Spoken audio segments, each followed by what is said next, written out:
tardamos tanto. Sí. ¿Está bien? ¿Sí? Bueno, buenas tardes. Nos demoramos unos 5 minutitos, pero ya estamos online. Gracias a todos los que están acá de manera presencial. La verdad que para Grama es la primera presentación híbrida, así que es todo una novedad. Me es más fácil todo virtual, debo decir. Bueno, estamos acá para presentar el libro que compilaron Rosa Partini y Verónica Carbone, dos amigas a las que les agradezco haber confiado en Grama para la publicación del libro. Y tenemos dos presentadores de lujo, Florencia Dassen y Miquel Bassols, y las autoras que seguramente al final dirán algunas palabras sobre el trabajo que hicieron. No voy a agregar nada más porque con los dos presentadores que tenemos es suficiente para que nos hablen de lo que dice el libro, que seguramente nos dirán cosas muy interesantes y generarán mucho interés en ustedes para leerlo. Voy a presentarlos en el orden en que van a exponer. Primero, Florencia Dassen, AME de la Escuela de la Orientación Lacaniana y de la MP. Ha sido AE 1996-1999. Es docente del ICDEVA y directora de la colección 3Hs. Les doy entonces el micrófono. Bueno, buenas tardes a todos por aquí y por allá. Es un gusto para mí la invitación que me han hecho, muy agradecida, y de compartir la mesa con Rosa, con Verónica y también con Alejandra, con quien compartimos mucho. Y por supuesto un gusto que estemos en la presentación juntos con Miquel. Bueno, este libro es un trabajo enorme que se han tomado. Tiene como punto de partida un cartel en ocasión del ENAPOL que se llamaba Lo Nuevo en el Amor, o sea, el penúltimo ENAPOL. Y evidentemente hubo una ola de trabajo que se fue infinitizando y produjo el resultado de una compilación de 25 trabajos, además de las cartelizantes, incluido esos, en el total de los 25, y bueno, el libro Entre el amor y la locura, el traumatismo de la lengua, como lo han llamado, ya tiene una presentación, tiene un prólogo excelente de Fabián Feinwachs. Allí Fabián en su prólogo lo llama del amor loco a la clave de amor. Y esto de la clave de amor me pareció interesante, lo toma de un verso de Rimbaud que dice así, dice: soy un inventor, contrariamente meritorio a todos aquellos que me han precedido, un músico incluso que ha encontrado algo así como la clave del amor. Bueno, precisamente de eso se trata, de cómo alcanzar a despejar la clave de la que se trata en una relación amorosa, la que sea.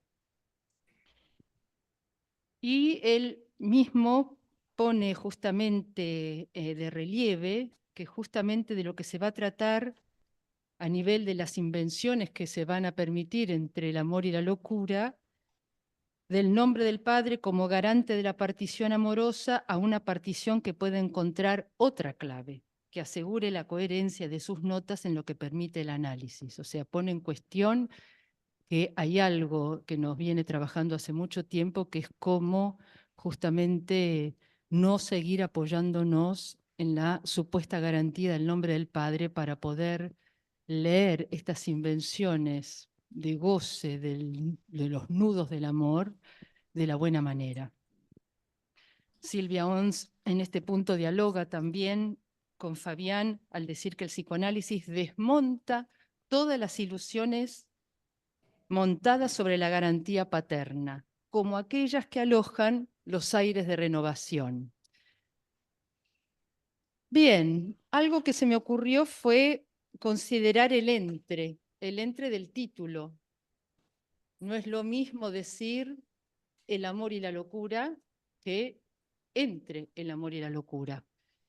Las autoras, las compiladoras pusieron el traumatismo de la lengua. Podemos considerar que en ese lugar entre ellas ubican ahí el traumatismo de la lengua, lo cual está bien, hay que hacer con eso, en ese espacio precisamente de lo que es el nudo de los equívocos que hacen lugar como tiempo segundo respecto del primer tiempo del trauma. Pero a su vez me parece que destacar el entre es hacer lugar a justamente un espacio a donde tendrán lugar las múltiples variaciones de las escrituras posibles entre el amor y la locura, haciendo lugar de algún modo a la función del no todo, no toda locura en la locura y no todo amor en el amor. Algo así se me ocurre como para leer de este modo el título.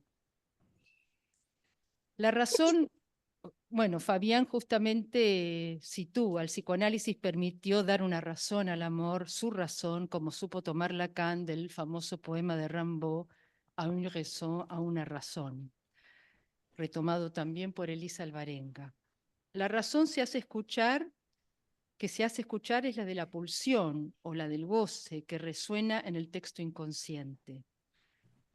Éric Laurent dice, Lacan mostró que la tesis de Freud puede formularse así: venimos al mundo con un parásito que él nombra inconsciente. Y uno de los apartados de este libro, tiene 9 apartados, abarca una infinidad de temas enorme, precisamente toma apoyo en la formulación de Ancor, de Aún: todo amor encuentra su soporte en cierta relación entre dos saberes inconscientes. Destaco soporte. Esa cierta relación adquiere otra vuelta más tarde en el seminario de los no incautos, cuando Lacan destaca que el amor son dos medio decires que no se recubren. Se me ocurre decir, si podemos decir, que hay un matema, reducir a un matema algo de lo que transmite este libro, que podría decirse que el matema que de algún modo se propone demostrar es que la inmersión en el lenguaje es traumática, porque comporta en su centro una no relación, la relación sexual que jamás se podrá escribir. En este sentido, la hipótesis de Éric Laurent, del artículo que precede a toda la compilación, un texto clásico ya para nosotros de Éric, El revés del trauma, del 2001, cuando dice que el trauma es más un proceso que un acontecimiento, me parece que justamente se sostiene de esta idea de la inmersión en el lenguaje es lo traumático como tal. En ese sentido hay algo que no termina nunca. En todo caso, sí, los modos de arreglárselas con eso. Eric dice algo que es un párrafo que me parece que vale la pena leer por la simpleza de la transmisión de algo fundamental. Lacan mostró que la tesis de Freud puede formularse así: venimos al mundo con un parásito que él nombra inconsciente. En el momento mismo que aprendemos a hablar, hacemos la experiencia de algo que vive de otra manera que el viviente, que es el lenguaje y las significaciones. Es en el mismo movimiento en el que comunicamos nuestras experiencias libidinales que hacemos el descubrimiento de los límites de la comunicación, el hecho de que el lenguaje es un muro. Si no estamos demasiado aplastados por malentendido, llegamos entonces a hablar, pero entonces hacemos la experiencia de que no saldremos más del lenguaje. Bien, no saldremos más del lenguaje, el lenguaje es un muro, y cómo leer de la buena manera esta función del muro.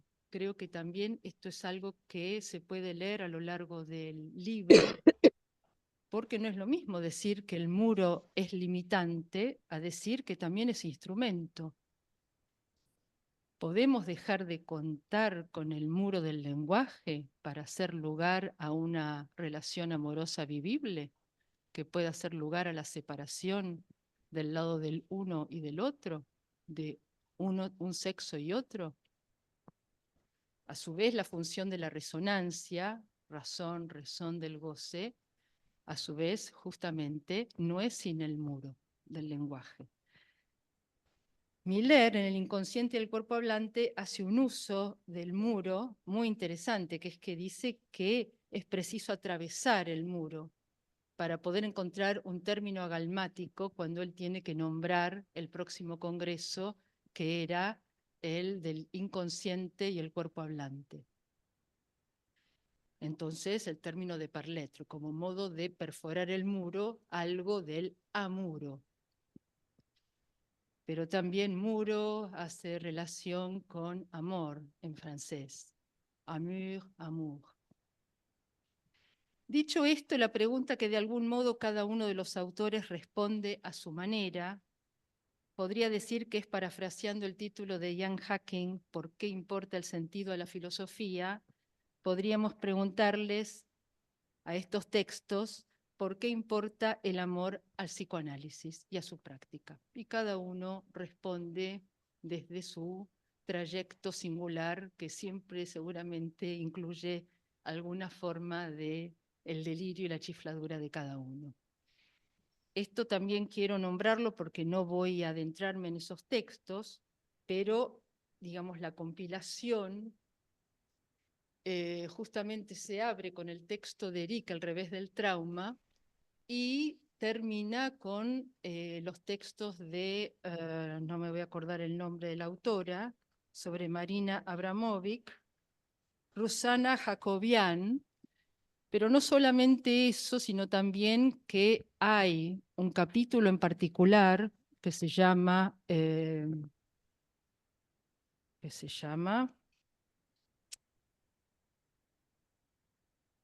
La psicosis y el amor, que se ocupa especialmente de la invención de nudos del amor en la locura psicosis, al modo en el que fue el de Nora con Joyce, y Adriana Luca tiene un texto excelente sobre justamente Dalí con Gala, y Olga Molina de Picasso con Dora Maar.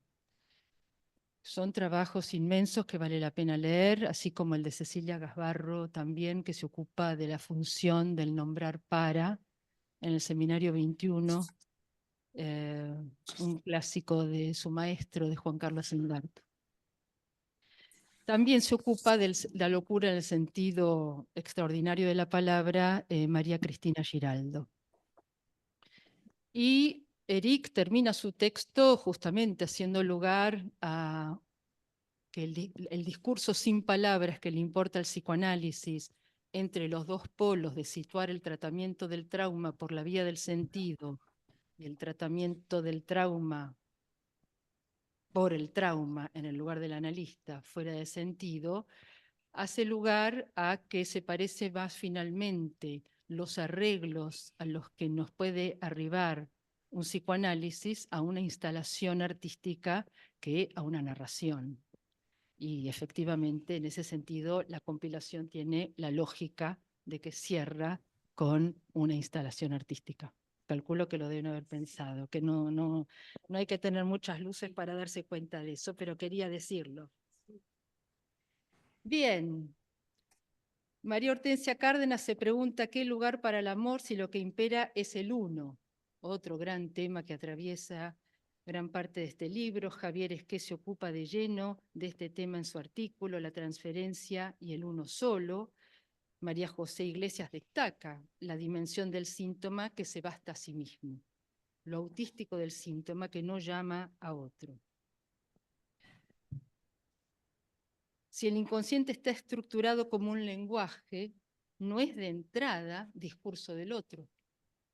Solo llega a serlo mediante el artificio de la experiencia analítica. Allí donde había un goce siempre autístico, el analista hace advenir efectos de significado, pero en sí el síntoma no le dice nada a nadie. Es cifrado y es goce puro de una escritura. Esto es del prefacio de Miller a Joyce con Lacan. La transferencia es otro nombre del amor resorte fundamental de la práctica que a partir de Freud no cesamos de reformular, en hacer de ella el resorte de nuestra acción. Las compiladoras lo dicen de entrada. El amor, que para nosotros es el de la transferencia, nos permite dilucidar esa locura propia a la que nos empuja el agujero del trauma. Yo agrego espacio paradojal y discordante, que sin duda el psicoanálisis permite afrontar. La locura, en su mostración, hace saber de algún modo ese saber suyo.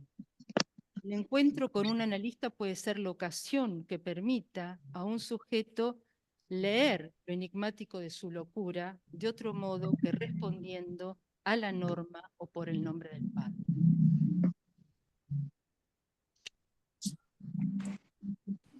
Elisa Alvarenga, en su artículo El amor, signo de un cambio, se ocupa especialmente del último capítulo de Ancor, La rata en el laberinto. Se ocupa del amor como signo de cambio de discurso. El amor como encuentro torna posible una nueva relación al saber. ¿Por qué? Porque el amor es una apertura al encuentro de un saber contingente, distinto del saber científico que valdría para todos y podría transmitirse sin resto. Lacan, con su ficción de la rata en el laberinto, muestra que la rata no aprende a aprender. Este animal se diferencia de nosotros en algo fundamental, que es que dispone de un saber que no es discordante con el cuerpo. Nosotros partimos de la tesis exactamente contraria, en esto no tiene grises. Lacan en RCI lo dice, no hay nada en el inconsciente que haga acuerdo con el cuerpo. Entonces dice Elisa, sabe hacer mejor que nosotros la rata en lo que concierne a su sexualidad, no yerra. Hay una diferencia entre el saber y el aprendizaje.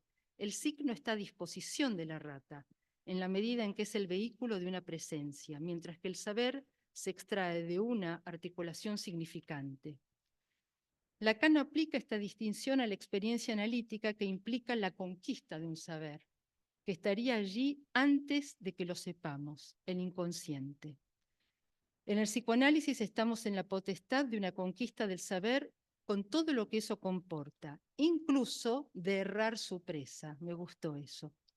El analista se forma entonces haciéndose enseñar por lo que yerra, como emergencia de lo real, bordeando el agujero del inconsciente, mediante una letra que reitera.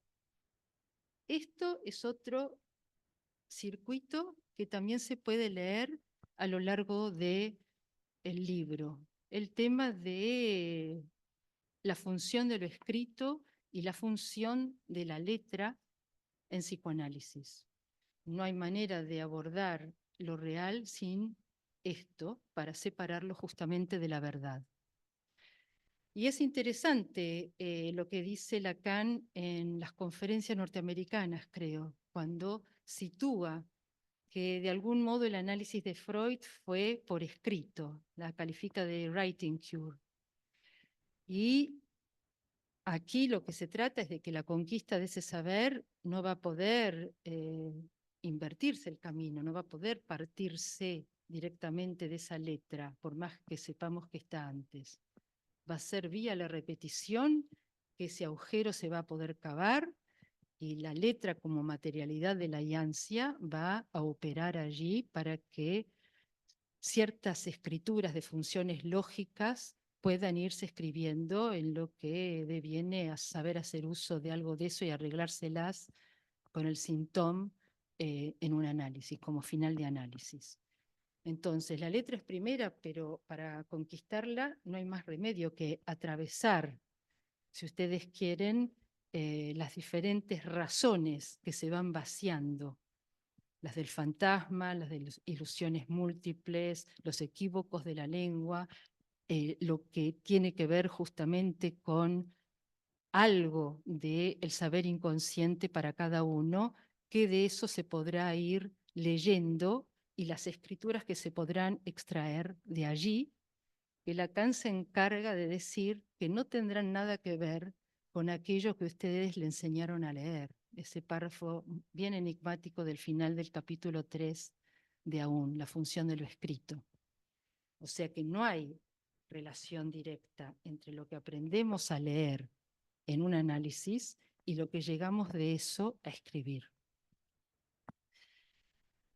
Bien, estas son algunas de las cosas que me sugieren estos textos que voy nombrando. Voy a nombrar algunos más. Rosa Partín. Rosa Partín en su artículo Un amor menos corriente, fórmula de Lacan en los no incautos, se ocupa especialmente de lo que es las pocas fórmulas sobre la transferencia que hay en el último Lacan. Hemos trabajado mucho en la escuela, en la MP, a partir del famoso texto también de Eric, leyendo a su vez el ultimísimo de Miller, la disrupción de la locura, las disrupciones de goce en las locuras bajo transferencia. A su vez, la lacaniana número 30 tiene todo un apartado sobre la transferencia en el seminario 24, y ella toma el testimonio de Pase de Luis Tudanca para de algún modo cernir lo que yo leo entre líneas, porque Rosa destaca que justamente hace falta estar enamorado, el que no está enamorado de su inconsciente yerra, o sea, hay que estar un poco enamorado del inconsciente para no errar. Dejarse hacer su incauto. Y al mismo tiempo sitúa ese momento final del testimonio de Luis Tudanca, donde el analista no lo acompaña a la puerta y hay una risa y hay un soltarse. Eso también es un encuentro del orden de la contingencia. No se sabe cuándo eso va a precipitar, como aquello de lo que uno se separa, cada uno a su manera. Y me parece que entonces leo entre líneas que Rosa se pregunta, ¿cuándo cesa, cuándo se termina de amar su psicoanálisis como a sí mismo?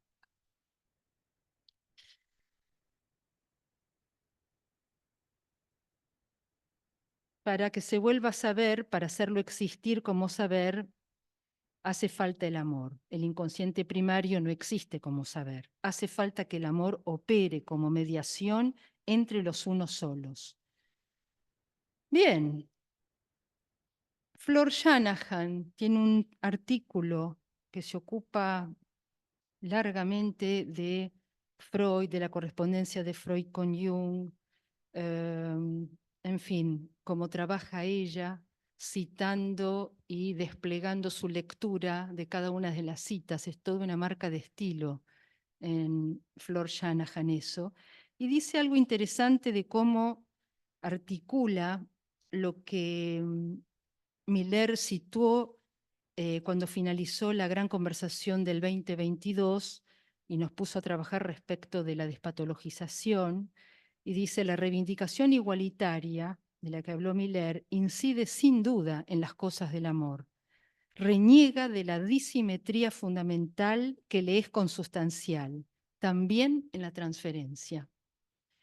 Me pareció interesante tomar ese punto de lo que allí estaría renegado como condición del amor.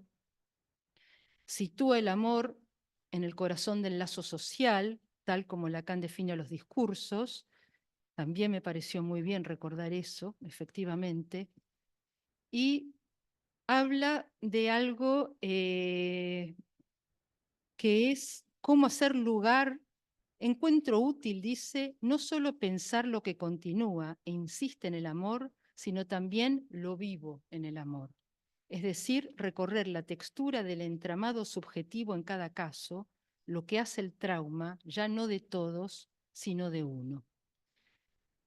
Entonces dice, para que podamos referirnos a un amor vivo, la condición es que una falta se ponga en juego. No en todos los casos esa falta está disponible para el sujeto. Muy bien. Aquí nos interrogamos sobre las condiciones actuales de la civilización, en tanto los modos de producción de esa falta son ciertamente obturados por el ascenso al cenit del objeto A. Bien, otra forma de hablar sobre las forclusiones, el forcluir de las cosas del amor y de la sexualidad tal como lo situó Lacan en la contemporaneidad, y hoy somos testigos de eso. El final del análisis, dice, es distinguir en lo que no tiene fin lo que pertenece a la pulsión y al amor. También me pareció interesante. La soledad, consentir a lo que dice Lacan en Ancor. Sobre el fondo de imposible es esa soledad lo que se escribe por excelencia, pues es lo que de una ruptura del ser deja huella. Destaco ruptura del ser. Es allí donde hay algo que se puede alojar como letra. Bien, y finalmente hay algo que quiero destacar, que es un apartado importante de algo que insiste siempre, que cuando hablamos del amor es más fácil que se nos aparezcan los desastres que las soluciones. Marcus lo dice muy bien. El término que une el amor y el desastre se llama estrago. Vayamos a lo más simple, dice Marcus. Me gusta también cómo él transporta la fórmula de el prefacio de los escritos de Lacan, del ESP, de un LAPS, y él dice, aquí se aplica Lacan, lo que Lacan dice sobre estar seguro como algo que uno lo sabe uno mismo, pero basta con que se le preste atención para salir de él. La conjunción entre amor y una certeza, sin mucha explicación, esboza todo un universo vivo y apasionante, pero al mismo tiempo parece aportar a esta experiencia un espacio en que el amor y angustia se encuentran, y al fin y al cabo nunca se sabe muy bien dónde se pisa. Siempre existe el riesgo de que de repente todo parezca derrumbarse y uno se encuentre sin padre ni madre o vecino en tierra arrasada de cómo seguir. Y ahí sitúa Ravage, estrago. Verónica Carbone, también Vanessa Siravecna, conforman la tríada de artículos de este apartado sobre el estrago.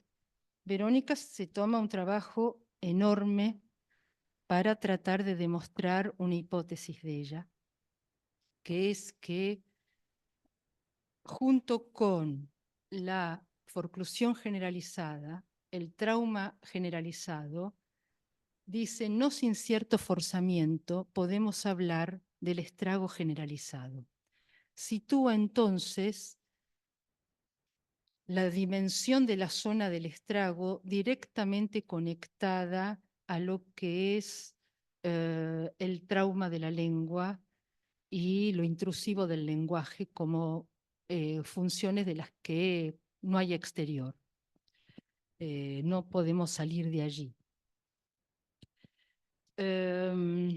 Y hace todo un trabajo justamente sobre la función de la letra en relación al tratamiento del estrago, diferencia la huella de la marca. No voy a meterme en ese nivel de detalle, pero realmente vale la pena realmente leerlo en detalle ese texto para poder hacer lugar a este punto de lo que en Verónica se puede concluir de su artículo parcialmente, de que el tratamiento del estrago no puede prescindir de la función de la letra como surcamiento que se tiene que producir ahí, y la salida, por supuesto, del insulto, de la injuria al falo. Ahí ella cita los enormes trabajos que tenemos sobre el estrago de Marie-Hélène Bruce. Para terminar, este libro tiene un artículo de Alejandro Reynoso, aquello que las preciosas nos enseñan. Nos hemos ocupado de las preciosas, las ha citado Cristiana Albertí, en la jornada, ya no me acuerdo de qué año, en una dupla que estuve con Mariana Gómez, que se llamaba Lo femenino, el lenguaje y la lengua. Nos ocupamos del episodio lingüístico de las preciosas también. Pero acá Alejandro se ocupa especialmente de tratar de articular, de alguna manera, entretejer los nexos entre amor y trauma en esta literatura. Y les recomiendo especialmente en ocasión del estrago que lean el punto 3 cuando él se ocupa de la correspondencia, de la relación epistolar de Madame de Sévigné con su hija, cuando su hija tiene que partir, y ella al menos escribe 800 cartas que están publicadas. Y Madame de Sévigné escribe ante el vacío que le produce la ausencia de su hija, cartas que combinan relatos de la corte y vida cotidiana, en las cuales también insiste en la complejidad estragante que la relación siempre tuvo con intentos reparatorios inútiles. Y hace un trabajo muy interesante del tratamiento de lo que es esta cita a la que también escuchamos muchos casos hoy de madres que se ven ante la cita de tener que afrontar los hijos que se van. Y el tratamiento de la carta de amor no es algo, digamos, que sea hoy tan vigente, digámoslo así, pero por eso mismo quería traerla como un tratamiento con la letra de ese punto tan estragado, estragante, doloroso, depende de las posiciones de cada uno respecto justamente de lo femenino, la mujer que no existe, la dimensión del significante del otro barrado. Es una forma, dice Alejandro, de hacer con el agujero que traumatiza, dando cuenta de lo que el amor y su discurso permiten en relación al trauma, situando su vertiente de sostén y de reverso del trauma. Y dice, algo arriesgado que me pareció muy bien, sin esta forma de hablar y de hacer lazo, ¿dispondríamos de la transferencia en las claves que Freud inventó nuestra práctica? Bueno, muchas gracias, vale la pena leerlo.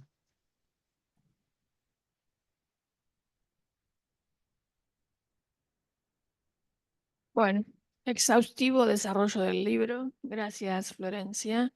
Retengo lo que dijiste al principio, que me parece una buena clave de lectura del libro, ¿no? No todo amor en la locura, ni toda locura en el amor. Y me parece que lo que yo agregaría, no sé si lo dijiste, pero me parece que es que el traumatismo de la lengua es que impide ese todo, digamos, ¿no? Y tal vez esa pueda ser una lectura, una clave de lectura del libro, ¿no? Bueno, pero le vamos a dar la palabra a Miquel Bassols desde Barcelona, a quien le agradecemos que se haya prestado a esta presentación.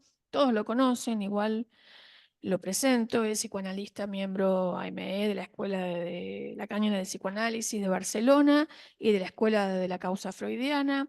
Es doctorado del Departamento de Psicoanálisis de la Universidad de París 8. Es docente de la que era la sección clínica también de Barcelona y ha sido presidente de la Asociación Mundial de Psicoanálisis 2014-2018. Tiene muchos libros, les voy a nombrar los últimos porque son muchos. En 3H ha sacado Tu yo no es tu yo, en Grama Ediciones Lo femenino entre centro y ausencia, Una política para erizos y otras herejías psicoanalíticas, algunos libros en Barcelona en catalán como Boscuria, y el último, que estoy esperando que llegue a Buenos Aires porque me interesa mucho, que se llama Radiofonía y Literatura Tierra con Anthony Vicens, que salió hace muy poco tiempo, un mes y pico. Así que bueno, le damos la palabra a Miquel. Miquel. Muy bien, muchas gracias, Alejandra, y muchas gracias a todos la invitación a presentar y comentar este nuevo libro de Grama. Son, en efecto, como ya ha señalado Florencia, 25 textos, 25 más uno, más el prólogo de nuestro colega Fabián Feinbachs, que son 25 intervenciones de colegas de la Asociación Mundial de Psicoanálisis alrededor de 4 términos y de sus posibles articulaciones.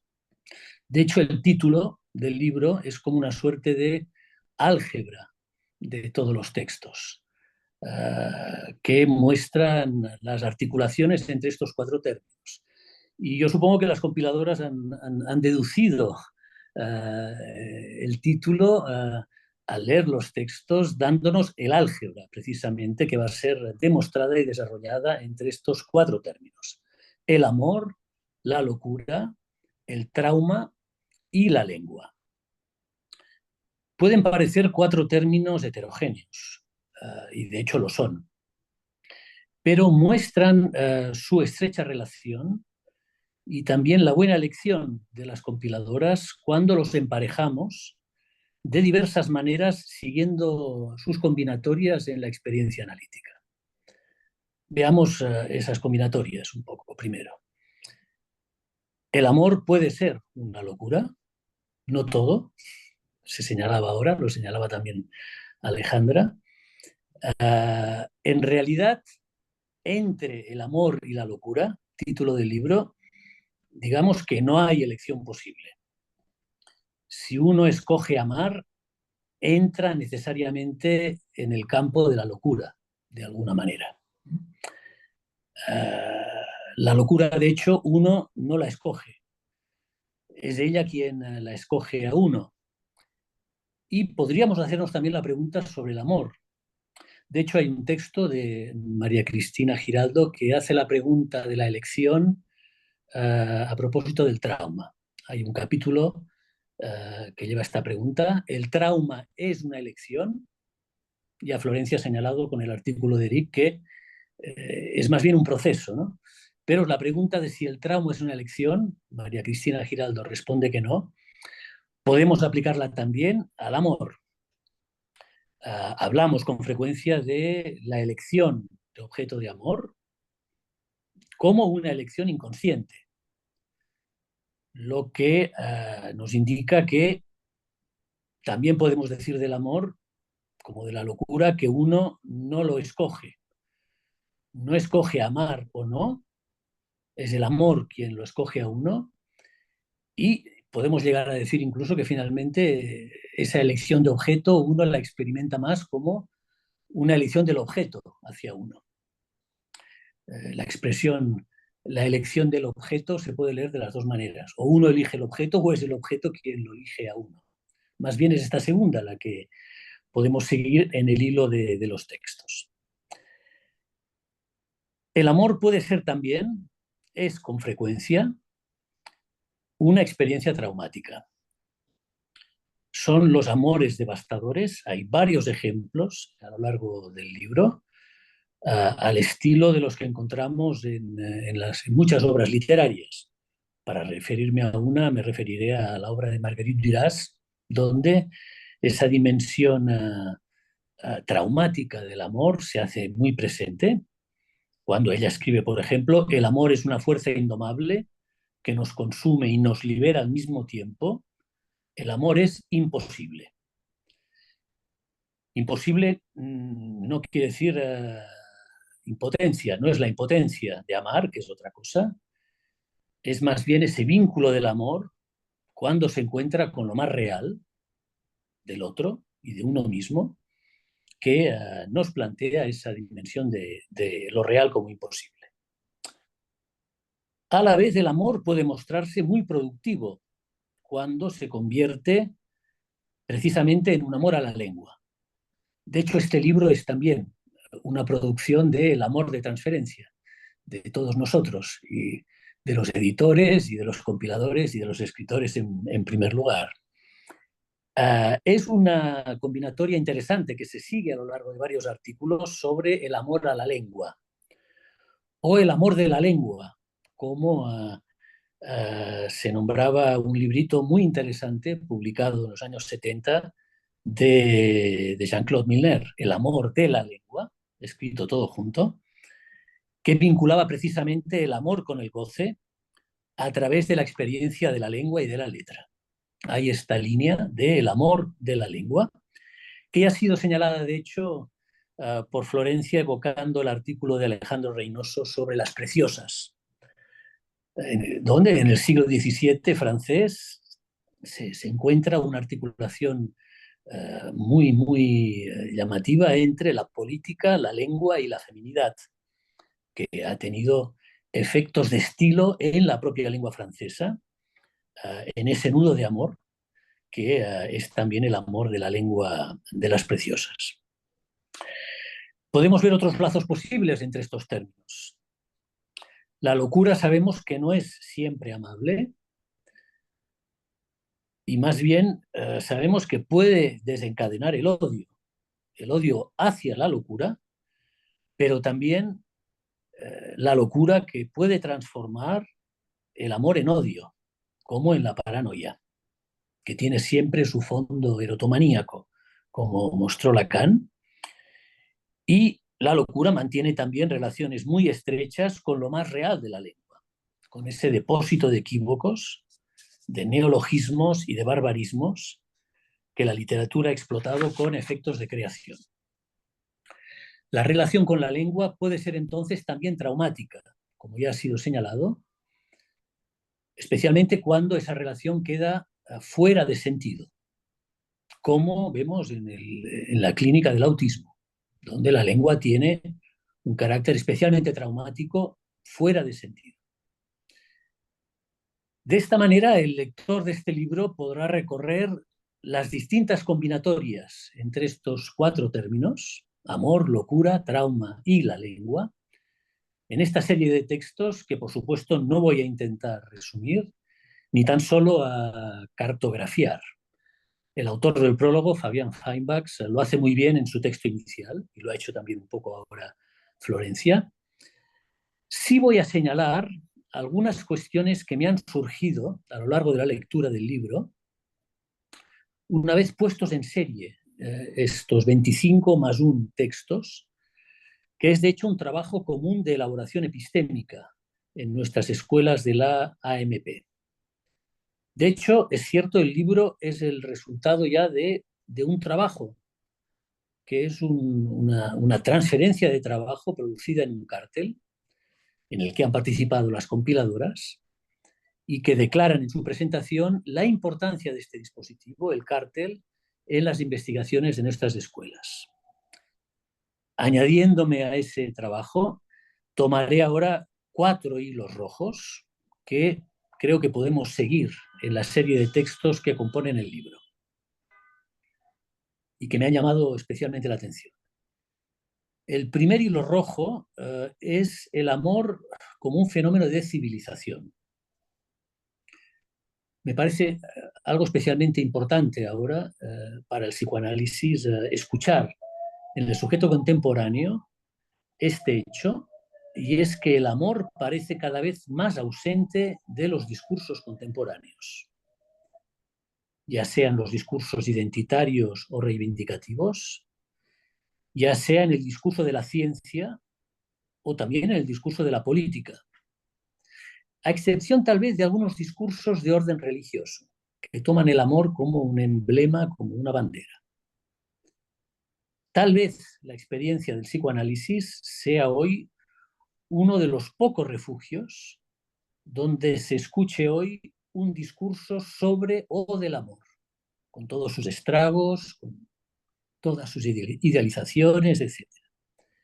Pero es notable, por ejemplo, la ausencia casi general de una referencia al amor en los discursos llamados de identidad de género o en los movimientos trans, donde muchas veces el amor es entendido directa y explícitamente como un instrumento de opresión, o como, cito a uno de sus representantes, como una tecnología de gobierno de los cuerpos, que hay que destronar, que que hay que poder deshacerse de él. Lo constatamos también en el recurso actual del sujeto trans al psicoanalista. Por ejemplo, vemos en un caso expuesto en uno de los textos, vamos a llamarlo el caso Juan, un joven que quiere cambiar de sexo y cuando al inicio de las consultas percibe que la analista no intenta ni va a intentar convencerlo de que cambie de opinión respecto a su elección de género, aparece entonces en el sujeto un discurso sobre el goce de su cuerpo, sobre el goce de la transformación en su cuerpo. Todo ello fuera de todo vínculo con el amor del otro. Van a encontrar esta referencia en la página 187 de uno de los diversos casos que hay en el libro. Y cito el texto: su interés, el interés de Juan, está puesto en las diversas transformaciones y no en el otro sexo como partener. Y este parece un rasgo común que escuchamos en muchos sujetos, como un rasgo de la civilización actual. El deseo y el goce se dirigen al propio cuerpo, que viene al lugar del otro, no se dirigen al otro sexo como tal. Porque para dirigirse al otro sexo como tal, hace falta que se ponga en juego algo del amor, dimensión que brilla por su ausencia en buena parte de los discursos contemporáneos. Y esta es una verdadera cuestión para el psicoanálisis si tenemos en cuenta, como también se señala en el libro y como Lacan introdujo en su seminario sobre la transferencia, que al comienzo de la experiencia analítica fue el amor, está el amor de transferencia y el amor en tanto experiencia del sujeto. Este es el primer hilo que me ha llamado la atención. Voy al segundo, que es el tema del amor al final del análisis. Y creo que ahí se plantea una pregunta que he rastreado en varios textos, que me parece realmente importante y que podemos formular así. ¿Hay un amor más allá del narcisismo? Porque para Freud el amor es siempre narcisista. Amar es ser amado. Y Lacan lo recuerda a su vez en el seminario Ancor, añadiendo que el amor es siempre recíproco. A la vez, y ese es un paso que da Lacan más allá de Freud, la experiencia analítica apunta a un amor más digno. Se habla de ello también en varios artículos, que permita al goce del uno solo, condescender al deseo del otro. Es un amor que también apunta a ese amor sin límites, fuera de los límites de la ley, que encontramos al final del seminario 11. Pero Lacan, de manera desconcertante, también indica al final del seminario Ancor que, lo cito, el verdadero amor desemboca en el odio. El odio que se dirige de manera mucho más certeza que el amor al ser del otro, ya sea el otro como semejante o el otro como extranjero. Entonces, para el discurso analítico, no hay posibilidad de hacer ninguna pastoral del amor, como sí puede hacerlo el discurso de la religión. Parecería que solo podemos hacer del amor una pura contingencia, tema que aparece en varios artículos. Un encuentro cada vez nuevo en la repetición, porque a la vez hay algo que se repite en la experiencia del amor. Pero precisamente el amor sería lo que hace aparecer lo nuevo como contingencia en la repetición, como un encuentro no programable, pero tampoco garantizable en una totalidad. Te amaré toda la vida, le dice uno al otro, o una al otro, o uno a la otra, o otra a la otra, pueden seguir todas las combinatorias. Te amaré toda la vida, intentando ofrecer una garantía al amor. Esperamos, buscamos esa garantía en el amor. Y el otro responde, me contentaré con que me ames cada día. No hace falta que sea toda la vida. Con cada día me conformo. Cada día, uno por uno, en una serie contingente, sin ley previa ni garantía posible. ¿Cómo hablar de ese amor que siempre debería ser nuevo, un nuevo amor, para retomar la expresión de Rimbaud que también Florencia ha pescado en el texto? Varios textos se refieren a esta fórmula, a esta emergencia de un nuevo amor, expresión que en efecto Lacan retomó de Rimbaud, un amor que sea el soporte entre dos saberes inconscientes, como también ha recordado Florencia. Sería ese un amor al final del análisis, un amor que debe estar también, de hecho, a lo largo del recorrido del análisis en la transferencia, un amor entre dos saberes inconscientes. De hecho, es cierto, el amor está al principio de la experiencia analítica y al principio de la historia del psicoanálisis. El destino del amor de transferencia, al final, sería entonces un amor al inconsciente, como la alteridad más íntima que habita en uno mismo, y la posibilidad de que dos saberes inconscientes se encuentren, siempre de manera contingente, azarosa. Hay, sin embargo, una paradoja en esta formulación. No solo ese encuentro ocurre de manera contingente, no programable, sino que sucede necesariamente entre dos saberes inconscientes. Ahí encontramos otro entre. Es decir, entre dos saberes no sabidos por cada sujeto en cuestión. Es decir, paradoja, ellos mismos no pueden saberlo. Dicho de otra manera, el amor al saber del inconsciente no puede saberse a sí mismo. Y eso es algo que hace difícil transmitir en el mundo contemporáneo la dimensión del amor que sostiene la experiencia analítica, porque necesariamente es un saber que no se sabe a sí mismo. Solo queda la posibilidad de producir encuentros contingentes para que advenga algo de ese amor. También el amor al inconsciente y al psicoanálisis mismo. Todo esto es cierto, tiene siempre algo cercano a una locura. Y a veces solo se produce a partir de un encuentro traumático, como del que dan testimonio varios textos del libro. Voy a pasar a los otros dos hilos rojos mucho más brevemente. El tercero es la relación entre el amor y el goce. Es una relación antinómica entre los dos términos, de contradicción, incluso de incompatibilidad entre uno y otro, entre amor y goce. Como dice uno de los textos en la página 126, todo iría bien si la gente no gozara. Y parece que todo iría especialmente bien en el amor si no hubiera el goce por en medio. Hay cierta imposibilidad en amar aquello de lo que uno goza, pero también de gozar de aquel o de aquella que uno ama.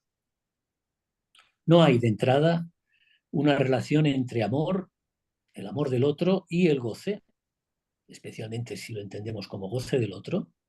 Varios textos se centran en esta cuestión a propósito del gavage, del estrago, porque en el campo del goce no hay relación entre el goce del uno y el goce del otro. Y el amor, en efecto, solo puede venir en lugar de esa no relación entre el uno y el otro. Pero, de nuevo, cada sujeto solo puede llegar a situarse allí sin saberlo ni el uno ni el otro. Volvemos entonces al problema inicial para el psicoanálisis, la relación del amor con el saber y especialmente con el saber del inconsciente. ¿Todo iría bien si la gente amara a su inconsciente? Dejo ahí la pregunta, aunque imagino ya una respuesta. Hay, sin embargo, otra experiencia distinta a la del psicoanálisis que aborda la misma cuestión, una experiencia a la que el libro dedica su última parte. El arte, titulada El arte como modo de hacer, cuerpo y amor. Título que por sí mismo ya es muy sugerente. el arte como modo de hacer cuerpo y amor. Y ahí nos encontramos con el tema fundamental, me parece que es también un tema que habría que ir desarrollando en nuestros trabajos, que es el amor y la creación.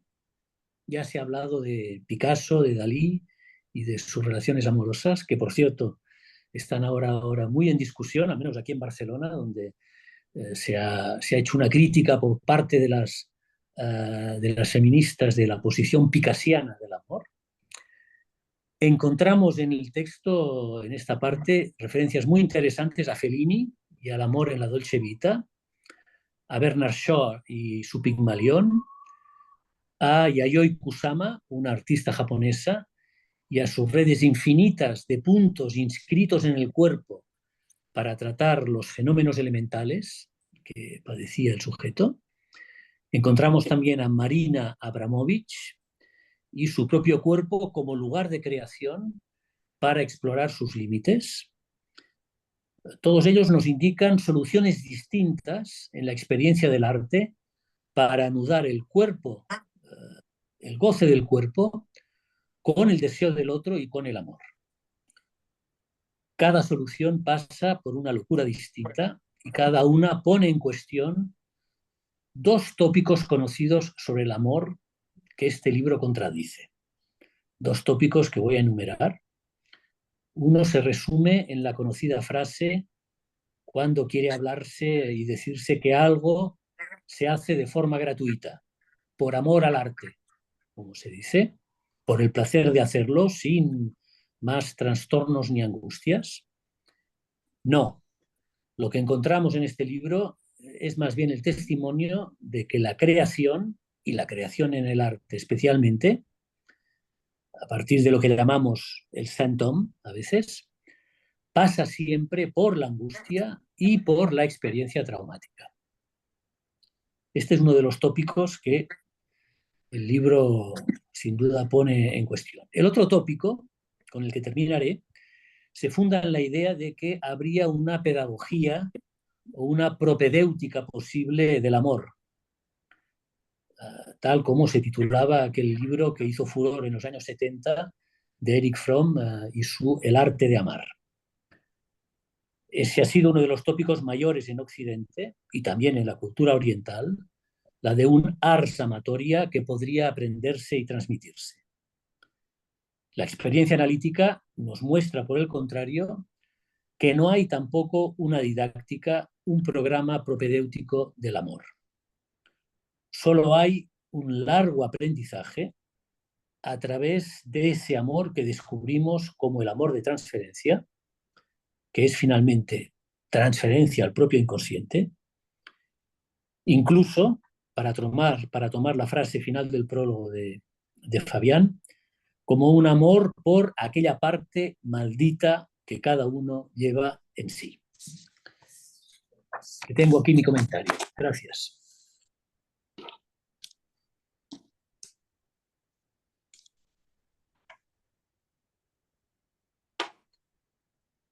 Bueno, gracias, Miquel. Gran presentación la de los dos, entre cartografía y lógica, ¿no? Aunque no es la una sin la otra, digo, en una cartografía también hay una lógica y en una lógica también hay una cartografía, porque la presentación de Miquel nos dio 4 hilos rojos para leer los diferentes textos y bueno, eso es una presentación del libro, ¿no? Así que resta darles la palabra a las autoras. Verónica, Rosa. Bien. Perdón, una cosa. No. No sé si dije que el libro Radiofonía y Literatura Tierra está hecho en coautoría con Anthony Vicens. ¿Lo dije? Claro, sí, pero quería Sí, decirlo porque me parece que me olvidé de nombrarlo, Anthony. ¿Eh?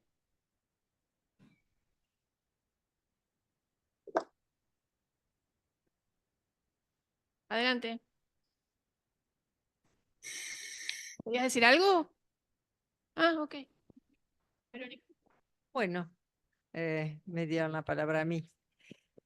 Pensaba cuando los escuchaba tanto a Florencia como a Miquel en eso que dice el brasilero, el amor es eterno mientras dura,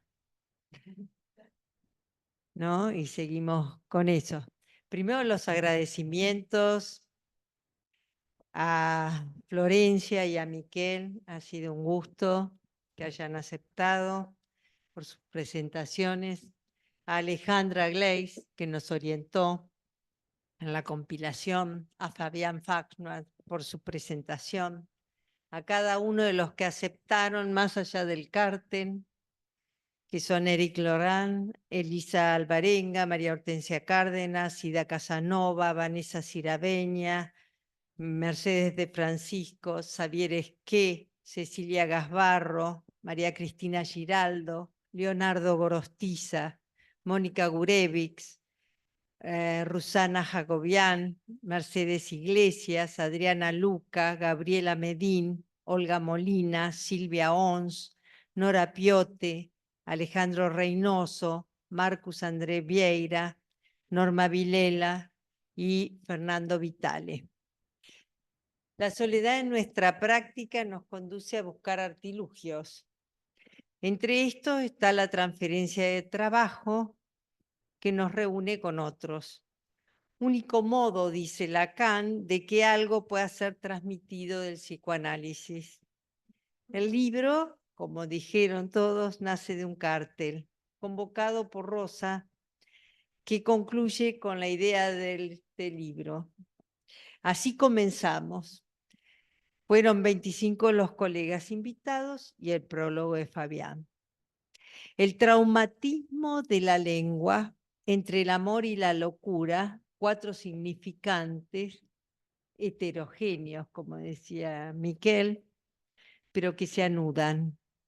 Alejandra nos pidió que lo invirtiéramos y pusiéramos como subtítulo el traumatismo de la lengua, entre el amor y la locura al principio. Vimos que la organización correlativa de los capítulos condicionaba el sentido global de la obra. Entonces lo reorganizamos según el orden actual. La ilustración se llama Abrazos. A ver, no sé si se ve. ¿Se ve ahí? Sí. Y es una obra de Manolo Rodríguez, un artista plástico que amablemente nos cedió su bella obra para la tapa. El agujero constitutivo del trauma transmite en la ilustración cómo el abrazo no abarca todo, o sea, no hay relación sexual. En el seminario 20, la clase 2, Lacan se pregunta, ¿y el abrazo? El abrazo confuso donde el goce toma su causa final, que es formal, ¿no pertenece acaso al orden de la gramática que lo rige? Efectúa el paso de un sujeto a su propia división de goce. Pero precisamente, continúa Lacan, lo que articulé el año pasado es que cuando se ama no es asunto de sexo. Fin de la cita. Y aquí termino. Bajo la corteza de la letra deambula el traumatismo de la lengua, que conlleva una paradoja entre el amor y la locura. Ese entre ocupa un lugar que une y separa. Es un vacío intermedio con el cual tenemos que armarnos la vida. Un modo será la relación con el amor, para hacer de nuestra chifladura el arreglo con lo indecible, irrepresentable, inimaginable. Tomaba esto Florencia. A ese saber ignorado asoma el libro, objeto de este encuentro. Le paso la palabra a Rosa.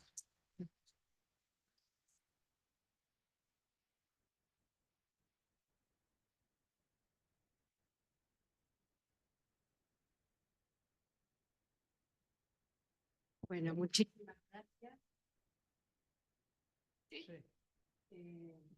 Florencia y a Miquel, yo voy a continuar con entre la cartografía y la lógica, y voy a agregar una cita que viene de la literatura, del libro Ciudades Invisibles, no analíticas.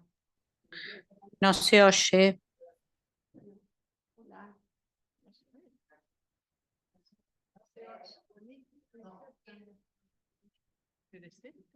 Hola. No sé. Ahora sí, dice que sí. Digo que entre la cartografía y la lógica voy a comenzar hablando, leyendo una cita de Italo Calvino de Ciudades Invisibles. Dice, un libro es un espacio donde el lector ha de entrar, dar vueltas, quizá perderse, pero encontrando en cierta medida, en cierto momento, una salida, o tal vez varias salidas, la posibilidad de dar con un camino para salir. Es preciso que se pueda descubrir en él una trama, un itinerario. Entre el amor y la locura, el traumatismo de la lengua, 4 hilos rojos, como decía Miquel, 4 significantes, como mencionaba Verónica, nos marcan un itinerario posible desde donde el lector irá descubriendo las versiones de sus relaciones de inclusión o exclusión abordadas por cada uno de los autores en un esfuerzo de poesía. El amor y sus transformaciones en una época donde impera la fragilidad de los lazos, donde se trata del uno separado de los otros. Nos condujo a la locura que empuja al traumatismo como agujero de la lengua. Y a partir de ahí, la interrogación de cómo cada uno va tejiendo su nudo. Este libro surgió en la pandemia, momento crucial que vivió la humanidad en su confinamiento. Se inauguró una suerte de lazos novedosos sin la presencia de los cuerpos en un espacio dado. Una brizna que vivificó nuestro quehacer como psicoanalistas en un espacio virtual. La idea nos condujo a la formación de un cártel, órgano base de la escuela de la CAM, que con su política y modalidad de lazo puso en acto una transferencia de trabajo alrededor de una conversación. El cártel que nos reunió tuvo el rasgo de ser ampliado en ese momento tan particular. No fue fulgurante porque duró lo que tenía que durar un cártel y tal vez más. El recorrido con la temática a investigar de cada integrante nos abrió las puertas de otras lecturas y a otros autores, que también dio lugar a la publicación que hoy presentamos, donde se invitó a otros colegas de escuelas lacanianas de América y de Europa a partir con su escritura, bordeando el agujero en el saber.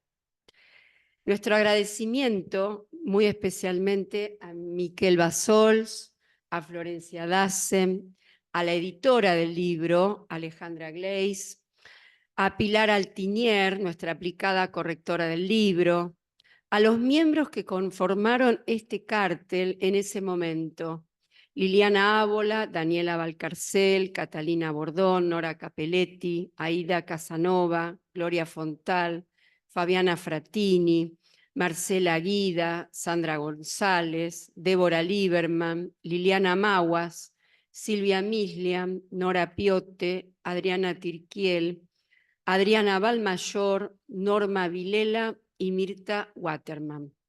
También agradecemos al comité editorial, Evangelina Fuentes, Marcela García Guida, Débora Lieberman y Mirta Waterman nuevamente. Gracias por su presencia en esta presentación y esperamos que disfruten de nuestro libro, así como nosotros disfrutamos de su itinerario.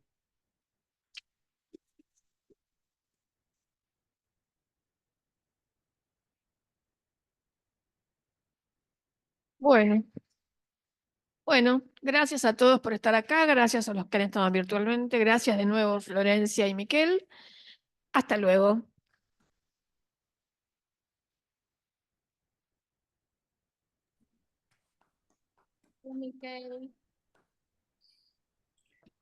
Un abrazo a todos, que vaya muy bien. Gracias, Miquel.